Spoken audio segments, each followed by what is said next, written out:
Hello friends, कैसे हैं आप सभी दोस्तों। इस पार्ट में हम सर्विस प्रोवाइडेड बाय गवर्नमेंट के ऊपर डिस्कशन करने वाले हैं और सर मेरी तरफ से ये सेकंड लास्ट इम्पोर्टेंट है।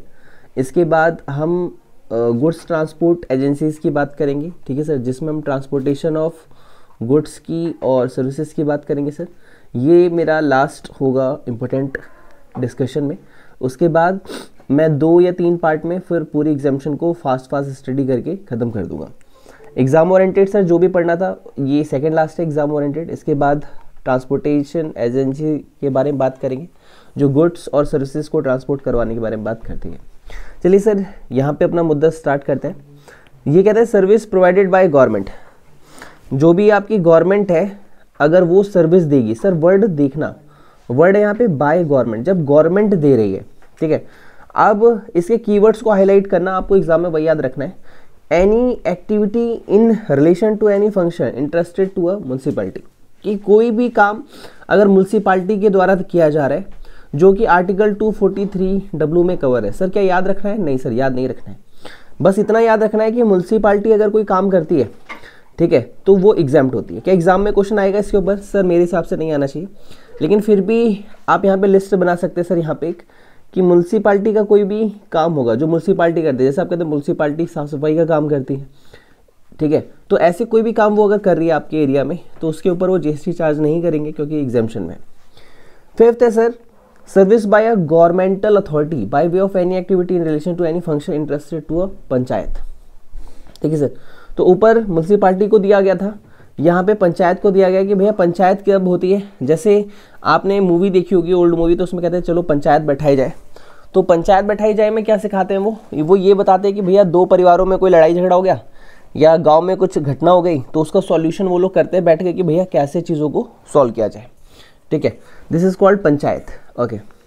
उसके बाद है 6 service by the central government. Sir पहली बात याद रखना कि सर्विस दे कौन रहा है? बाय सेंट्रल गवर्नमेंट दे रही है, स्टेट गवर्नमेंट दे रही है, यूनियन टेरिटरी दे रही है। तो आप ऊपर लिख लें फास्ट पढ़ने के लिए CG SG एंड UT। और लोकल अथॉरिटी यानी LT excluding the following service, ये सर्विसेज छोड़कर। यानी इसका मतलब क्या हुआ कि central government, state government, union territory, local authority कोई भी सर्विस देगा तो एग्जाम्प्ट है। इनको छोड़कर, किस किस को छोड़कर सर? तो सर वो है A B C D। इनको छोड़कर अगर गवर्नमेंट जो है हमारी कोई और सर्विस देती है तो वो एग्जाम्प्ट है। इसका मतलब ये हुआ, यानी सर ये भी मतलब हुआ कि ये चारों टैक्सेबल है। यस सर, अगर ये सर्विसेज आप यहाँ पे लिख लो, ये सर्विसेज गवर्नमेंट भी देगी तो भी टैक्सेबल ही होगा, टैक्सेबल ही होगा, तो भी टैक्सेबल ही होगा, ओके। सर देखते हैं क्या कहते हैं।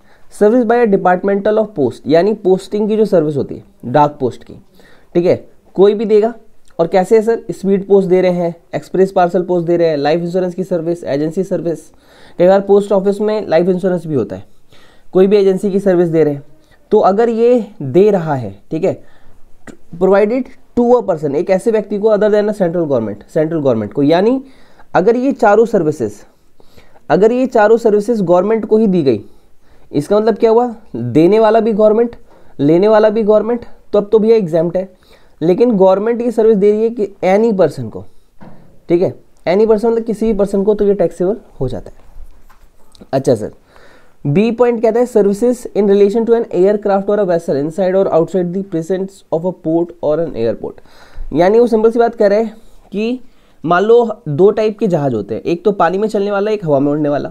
तो उनके आने और जाने की जो सर्विस दी जाती है कस्टम पोर्ट पे, वो गवर्नमेंट प्रोवाइड करवाती है, तो उसके ऊपर भी GST चार्ज नहीं किया जाएगा। ट्रांसपोर्टेशन ऑफ गुड्स और पैसेंजर, कि अगर गवर्नमेंट की कोई बस चल रही है गुड्स और पैसेंजर को लेके, तो सर वो एग्जाम्प्ट रखा गया है। लेकिन इसके ऊपर अभी डिस्कशन करेंगे सर, कहाँ एग्जाम्प्ट है कहाँ नहीं, उसके लिए नेक्स्ट पार्ट लिख लेना सर। यानी आप अपनी कॉपी में लिख लेना नेक्स्ट क्लास में हम डिस्कस करेंगे इसके ऊपर। उसके बाद है any service other than service covered under A to C above provided to business entity, ठीक है। उसके बाद सर ये क्या कह रहा है, समझना है इनको, कि ये 3 सर्विस, सर समझना सर, यही आप एग्जाम में गलती करते हो, ये 3 सर्विस अगर दी जा रही है किसको सर, एनी पर्सन को, एनी पर्सन को, तो टैक्सेबल है, टैक्सेबल है, हाँ जी टैक्सेबल है, ठीक है ओके। और यहां पर वो कह रहा है कि any service other than service covered under A to C, यानी A, B और C इनको छोड़कर कोई सर्विस है, और अगर वो आप बिजनेस एंटिटी को दे रहे हो तब सर एनी नहीं लिखा, तब लिखा है बिजनेस एंटिटी, यानी इन सर्विसेज को आप किसको दे रहे हो, बिजनेस एंटिटी को। सर सर्विस कौन सी नहीं लिखा, यहाँ पे लिखा है एनी पर्सन, तो एनी पर्सन में बिजनेस एंटिटी आता है, हाँ जी, यानी ये बिजनेस एंटिटी को दो या एक नॉर्मल इंसान को दो, टैक्सेबल रहेगा। और यहाँ पे वो कहता है डी पॉइंट में, any service other than service covered under A to C एबम प्रोवाइडेड टू बिजनेस एंटिटी, कि इनको छोड़कर, ठीक है इनको छोड़कर, क्यों, क्योंकि ये तो ऑलरेडी ऊपर A to C में कवर्ड हो गए। डी पॉइंट कहता है कि अगर इसके अलावा कोई भी सर्विस बिजनेस एंटिटी को दी गई, यानी क्या ये सर्विस नहीं है सर, ये सर्विस तो है ही है, इनके अलावा भी अगर कोई सर्विस अगर बिजनेस एंटिटी को दी जाती है तो वो टैक्सेबल हो जाता है। ओके सर एक बार दोबारा से याद कराओगे क्या पढ़ा है आपने, हाँ जी बिल्कुल, वंस मोर एक बार रिवीजन करें सर इस पर, क्योंकि सर ये एक ऐसा क्लॉज है जो गड़बड़ करवा देता है, समझ में नहीं आता सर। दोबारा से एक बार पढ़ता हूँ सर मैं आपके लिए, ओनली फॉर यू, ठीक है सर। सर देखो लर्निंग पॉइंट मैं आपको इसमें सिखाता हूँ। पहला वो आपको ये सिखाता है कि भैया अगर bye central government, state government और यूनियन टेरिटरी, कि अगर आपकी गवर्नमेंट कोई भी सर्विस देती है, ठीक है, तो सर देखो इसे एक चार्ट बना के याद करें क्या, देखो ऐसे करते हैं। पहली बात, अगर गवर्नमेंट सर्विस दे रही है किसको सर, गवर्नमेंट को, तो एग्जैम्प्ट है, ऐसे याद रखो आप इसे। दूसरी बात याद रखो कि गवर्नमेंट सर्विस दे रही है एनी पर्सन को, ठीक है, ठीक है, तो इसमें दो कैटेगरी बनाओ सर। एक दे रही है पोस्टल की सर्विस, मतलब लाने ले जाने की, पोस्टल मतलब आपके स्पीड पोस्ट, एक्सप्रेस पार्सल वगैरह। बी सर्विस दे रही है ट्रांसपोर्टेशन की सर्विस, गुड्स और पैसेंजर को। तीसरा वो दे रहा है कस्टम पोर्ट पर, ठीक है ओके। तो ये अगर सर्विस दी जा रही है एनी पर्सन को तो टैक्सेबल है। अगर यही सर्विस दी जा रही है अदर देन क्या सर, ABC, किसको दी जा रही है सर, एनी पर्सन को, तो सर ये इसमें एग्जेम्पशन है, ठीक है अच्छा। और सर तीसरी बात आप इसमें क्या पढ़ाओगे बाबू, ये कि अगर गवर्नमेंट ने सर्विस दी है किसको सर, बिजनेस एंटिटी को, तो सर इसमें ये ABC अगर है तो भी टैक्सेबल है, GST लगेगा ही लगेगा। और अदर देन ABC, यानी इनको छोड़कर कोई दूसरी सर्विस है तो भी टैक्सेबल ही है। इसका क्रक्स ये निकल के आया। सर क्या ये हम चार्ट बना लें, हाँ सर ये आप बना लो ताकि आपको लास्ट टाइम में रिकॉल करने में हेल्प मिले। ओके सर थैंक यू, आपने पढ़ लिया। इसके बाद है 7th, service provided by the central government, state government, union territory और local authority to a business entity with an aggregate turnover up to 20 lakh और 10 lakh in case of special category. उसके बाद वो क्या कह रहे हैं, for the purpose of the entry it is hereby clarified the provision of this entry shall not applicable to the following service. अब sir ये क्या कह रहा है ये मुझे समझाओ। देखो दोस्त, ये आपसे ये कह रहा है कि जो आपने ऊपर 6 बातें पढ़ी हैं, ये पढ़ा 1 2 3 और ये 4, मतलब वो ये कह रहा है कि ऊपर जो आप ये पढ़ रहे हो ना, ठीक है, ये आपने पढ़ लिया।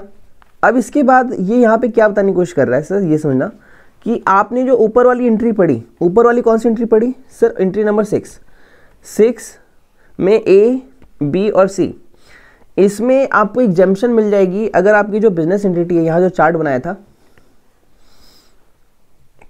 यहाँ आपने टैक्सेबल लिखा है, यहाँ के साथ आप एक बात और लिख सकते हो कि 20 लाख और 10 लाख, 20 लाख और 10 लाख। इसका मतलब क्या है कि अगर एग्रीगेट टर्नओवर, अगर ये जो बिजनेस एंटिटी है इसका एग्रीगेट टर्नओवर अगर 20 लाख या 10 लाख से ज़्यादा है, 20 lakh normal cases, 10 lakh special cases, तो 20 लाख और 10 लाख से अगर ज़्यादा है तो टैक्सेबल है। अगर 20 लाख और 10 लाख से कम है तो वो एग्जाम्प्ट रहेगा। आपकी ये एंट्री यही कहना चाहती है, ठीक है, ओके।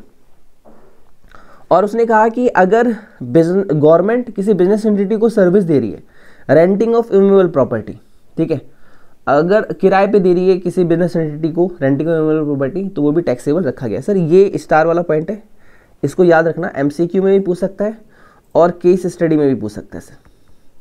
सर क्या ये ऐसे याद रखना है? नहीं सर, आपको मेरी बुक में बहुत सिंप्लीफाई करके मिलेगा।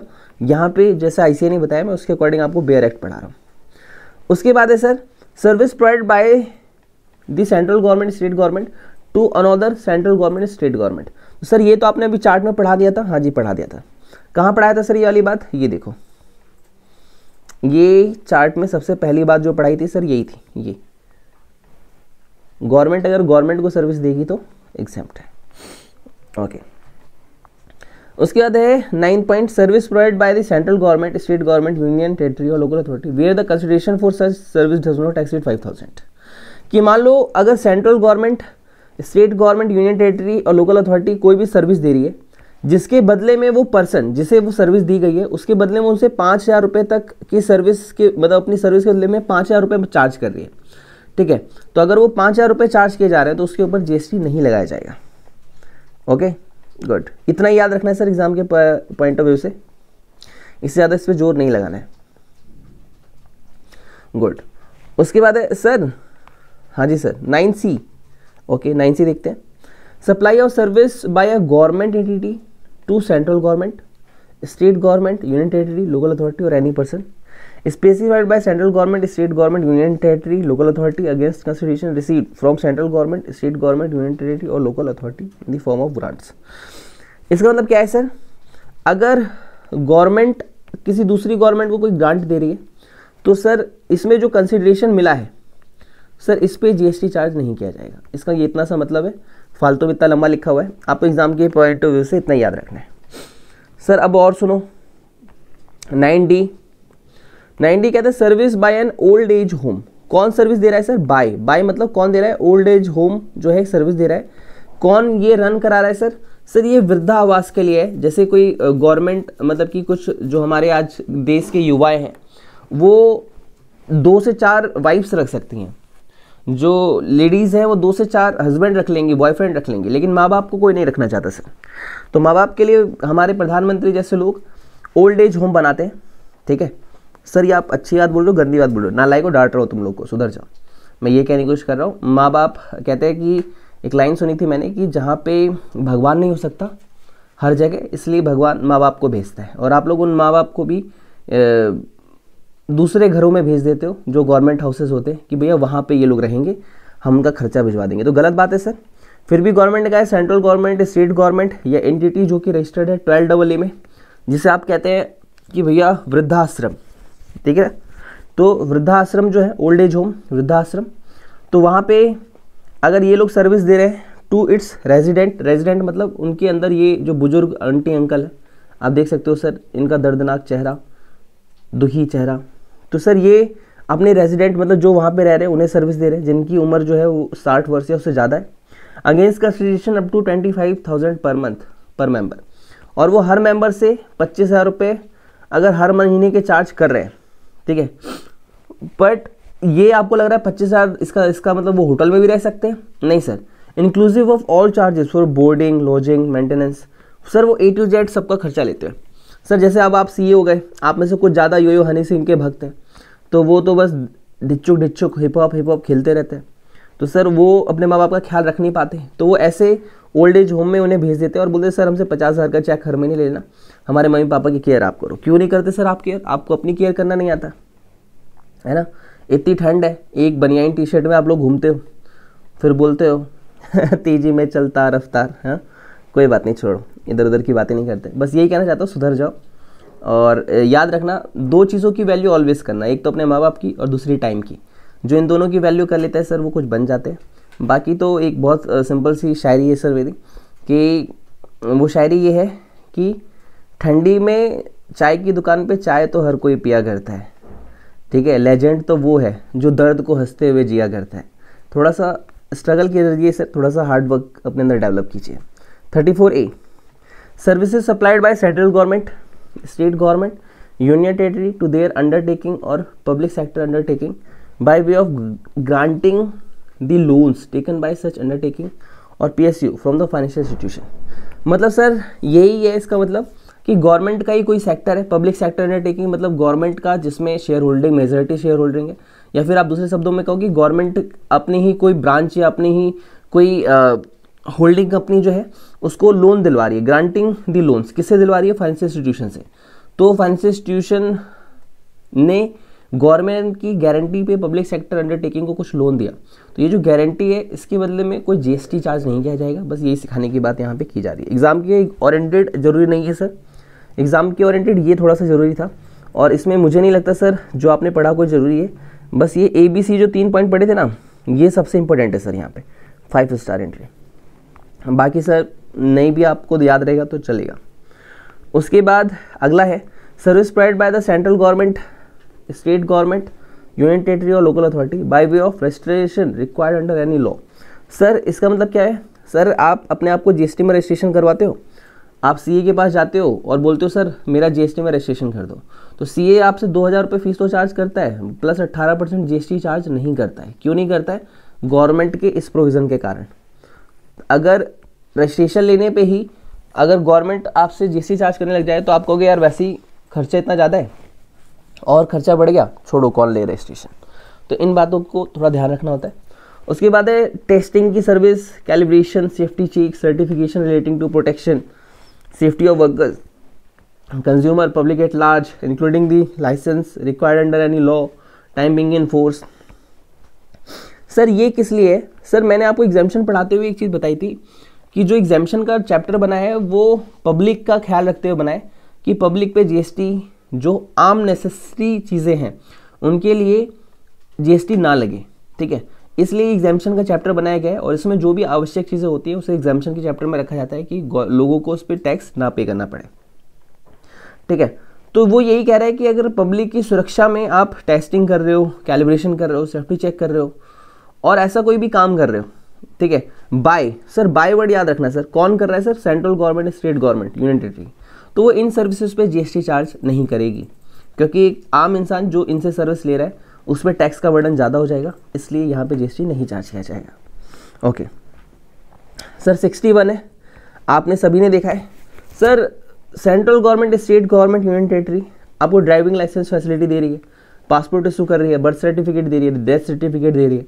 तो इस टाइप की जो भी सर्विस सेंट्रल गवर्नमेंट, मतलब गवर्नमेंट, सिंपल सी बात में बोलो, गवर्नमेंट अगर दे रही है तो वो आपसे GST चार्ज नहीं करेगी। अगला है सर 62, ये कहता है service provided by central government, state government, union territory और local authority by way of tolerating non performance of a contract for which consideration in the form fines, liquidation damage is payable to the central government. अच्छा, और state government, union territory और local authority under such contract. Sir ये नहीं समझ में आया sir, ये थोड़ा सा हैवी हो गया सर, इसको दोबारा से पढ़ाओ। हाँ सर दोबारा से पढ़ते लो। सर सर्विस किस चीज़ की है? Bye way of tolerating non performance of a contract, मतलब आपको कोई काम करना था और आपने वो काम नहीं किया, non performance of a contract, contract में लिखा था आपको ये काम करना है लेकिन आप वो काम नहीं कर रहे हो और इसको नज़रअंदाज कर रहे हो, for which consideration in the form of fines और लिक्विडेशन और डैमेज इज पेबल, जिसके बदले में आपको फाइन लगाया जा रहा है या आपने जो कॉन्ट्रैक्ट तोड़ा है उसके बदले में आपको एक्सपेंस बियर करना पड़ रहा है, ठीक है, सेंट्रल गवर्नमेंट को ही, तो भैया इसके ऊपर GST चार्ज नहीं किया जाएगा। आपसे ये कहा जा रहा है, मतलब ये कहा जा रहा है दूसरे शब्दों में कि अगर आप कोई कानून तोड़ रहे हो, कॉन्ट्रैक्ट तोड़ रहे हो, ब्रीच ऑफ कॉन्ट्रैक्ट कर रहे हो, उसके ऊपर जो पेनल्टी लग रही है उसके ऊपर GST चार्ज नहीं किया जाएगा। ओके 63 क्या कहते हैं sir? Service provided by central government, state government, union territory, local authority by way of assignment of right to use natural resources to an individual farmer। इसका मतलब ये है कि भैया जो किसान है हमारे देश का, उसे assignment to right to use natural resources, उसे असाइनमेंट है उसके पास। असाइनमेंट मतलब उसको कोई खेती करनी है और क्या करेगा भैया, अब किसान है तो खेती करेगा ना। Right to use natural resource, तो वो प्राकृतिक संसाधनों का अगर प्रयोग कर रहे हैं तो सर अगर उसे ये दिया जा रहा है कि हाँ आप ये काम कर लो। और क्यों कर रहा है सर? ताकि वो कल्टीवेशन ऑफ प्लांट और rearing of life form of animal कर सके। कल्टीवेशन ऑफ प्लांट मतलब पौधे और फसल वगैरह उगाना, और rearing of all life form of animal मतलब जीव जंतु को जीवन प्रदान करना, उनको खिलाना पिलाना। गाय है, ठीक है, गाय सबसे अच्छा एग्जाम्पल है, ठीक है। और बाकी जो भी अपने जीव जंतु पालते हैं वो अलग है, मैं गाय की बात कर लेता हूँ। तो गाय वगैरह है, उनको पाल रहे हैं। तो रेयरिंग ऑफ हॉर्सेस, घोड़ों को छोड़कर सर हमने पहले ही पढ़ लिया था, ठीक है। आप क्यों कर रहे हैं? ताकि आपको फूड मिले, फाइबर मिले, फ्यूल मिले, रॉ मटेरियल मिले। मैंने आपको 3FRW लिखवाया था, याद है ऊपर? वही है सर, ओके। अगला है sir, service provide by central government, state government, union territory by way of deputing officer after office hours और an holiday for inspection of container stuffing और such other duty in relation to import export cargo on payment to merchant overtime charges. Sir मान लो आपने गुरु भाई देखिए sir, गुरु movie देखिए, गुरु movie, उसमें अभिषेक बच्चन जी होते हैं, ठीक है, अभिषेक बच्चन भी, उनका नाम गुरु होता है उस मूवी में। अब गुरु भाई सब उन्हें बोलते हैं, नाम याद नहीं, शायद गुरु ही बोलते हैं, ठीक है। आपको पता है वो मूवी किसके ऊपर बनी है? बहुत अच्छी मूवी है, सब देखना अगर टाइम मिले तो आप सबको, अगर आपने नहीं देखी तो जरूर देखना। अब वो क्या कह रहे हैं, भैया इंडिया में कोई सामान उतरवाना है, ठीक है। अब उस दिन है संडे और सर इन्हें ट्यूसडे को डिलीवरी करनी है। अब वो कह रहे हैं कि भाई संडे को तो ऑफिस बंद रहेगा, हम तो नहीं करते। तो अभिषेक बच्चन जी ने संडे वाले दिन के लिए इन्हें पेमेंट किया एक्स्ट्रा कि गवर्नमेंट जी आ जाइए, बहुत इंपॉर्टेंट काम है, मैं आपको पैसे देने के लिए तैयार हूँ एक्स्ट्रा, आप आ जाइए। तो सर ये जो एक्स्ट्रा काम करवाया जा रहा है, ठीक है, तो ये ऑफिसर्स आते हैं यहाँ पे कस्टम पोर्ट पे और चेक करके जाते हैं कि हाँ इसका माल लीगल है और सही बंदे को दिया जा रहा है। तो ये जो इंस्पेक्शन चार्जेस एक्स्ट्रा मिल रहे हैं, ठीक है, वर्ड है सर ऑफिस आवर्स को छोड़ के, आफ्टर ऑफिस आवर्स, यानी छुट्टियों मतलब ऑफिस आवर्स के बाद, मतलब 8 बजे 6 बजे ऑफिस बंद हो गया तो रात को 10-11 बजे कर रहे हैं। तो इसके बदले में जो बिजनेस एंटिटी है, जो भी है मर्चेंट, ठीक है, तो मर्चेंट मतलब व्यापारी, तो व्यापारी जो भी पैसे दे रहा है यहाँ पे बिजनेसमैन, उसके ऊपर जीएसटी चार्ज नहीं किया जाएगा। ओके, देख लो सर कितनी मेहनत कर रहा हूँ मैं आपके लिए। चलो उसके बाद है 65B। सर ये क्या कहते हैं? Service supplied by state government to excise royalty collection contractor by way of assigning the right to collect royalty on behalf of the state government on the mineral dispatched by the mining lease holders. इसका मतलब क्या है sir? कि sir आपने सुना होगा कि खुदाई हो रही है ज़मीन के नीचे ताकि कोयला वगैरह निकाला जा सके माइंस से, ठीक है सर। तो उसके लिए कई बार गवर्नमेंट खुद ना जाके किसी प्राइवेट सेक्टर को या किसी भी पर्सन को उसका अधिकार दे देती है, या वही लोग गवर्नमेंट से अधिकार ले लेते हैं कि सर हमें राइट दो, हम यहाँ पे एक्सट्रैक्शन करेंगे, ठीक है, एक्सेस रॉयल। तो वो जो राइट उन्हें मिलता है कि आप ज़मीन को खोदो, उसमें से कोयला निकालो, सोना निकले तो वो निकालो, पेट्रोल निकले तो वो निकालो, तो ये एक जो उनको अधिकार दिया गया है उसके बदले में गवर्नमेंट को वो लोग रॉयल्टी पे करते हैं। तो गवर्नमेंट को जो रॉयल्टी मिल रही है इसके बदले में उसे एग्जाम्पशन में रखा गया है, ठीक है, ओके। तो ये एक बार आप पढ़ लोगे, ये यहाँ पे हो जाएगा। तो इतना लंबा पढ़ना है सर, आपकी मर्जी, आप पढ़ लेना, मेरे को समझाना था मैंने समझा दिया। एक रीडिंग एक जरूर मार देना सर, ठीक है, ओके, ठीक है सर। तो सर इतना लंबा वाला लेक्चर मैंने आपको दिया, बहुत बड़ा था सर, रियली में बहुत बड़ा था प्रोविज़न, लेकिन कोई बात नहीं, आपने अपनी मेहनत से सर कंप्लीट कर लिया इस वाले प्रोविज़न को। ये हमने 6 कंस्ट्रक्शन सर्विस पढ़ लिया सर। सर लास्ट 2 मेरी तरफ से इंपॉर्टेंट रहेगा, नेक्स्ट पार्ट में करेंगे पैसेंजर ट्रांसपोर्टेशन सर्विस, और उसके बाद इसका भाई सर 2 प्रोविज़न पढ़ेंगे सर, गुड्स ट्रांसपोर्टेशन सर्विस। ये 2 को करने के बाद हमारा चैप्टर यहाँ पे दी एंड नहीं होगा सर। उसके बाद भी अभी 2 पार्ट आएंगे नेक्स्ट पार्ट के बाद, ठीक है, 2 पार्ट आएंगे और उसमें मैं सारी एग्जाम्पशन फटाफट बता दूंगा कौन सी इंपॉर्टेंट है कौन सी नहीं है। बस सर एग्जाम्पशन में इतना ही पढ़ना काफ़ी है। नेक्स्ट पार्ट सर हम मिलते हैं यहाँ से सर। एक बार आपसे हो तो एक बार रीडिंग मार लेना, बाकी तो मैं एक्सप्लेन करूँगा ये आपके लिए, और कोई गलती हो जाए तो सर माफ़ी चाहूँगा। और यही कहूँगा अपने सभी दोस्तों में सर वीडियो जरूर शेयर करना, सबकी हेल्प हो जानी चाहिए आपके थ्रू मेरे थ्रू। और यही कहूँगा सर लास्ट मोमेंट है, don't wait for result, don't wait for a good time, because when you decided to do something it is always a good time.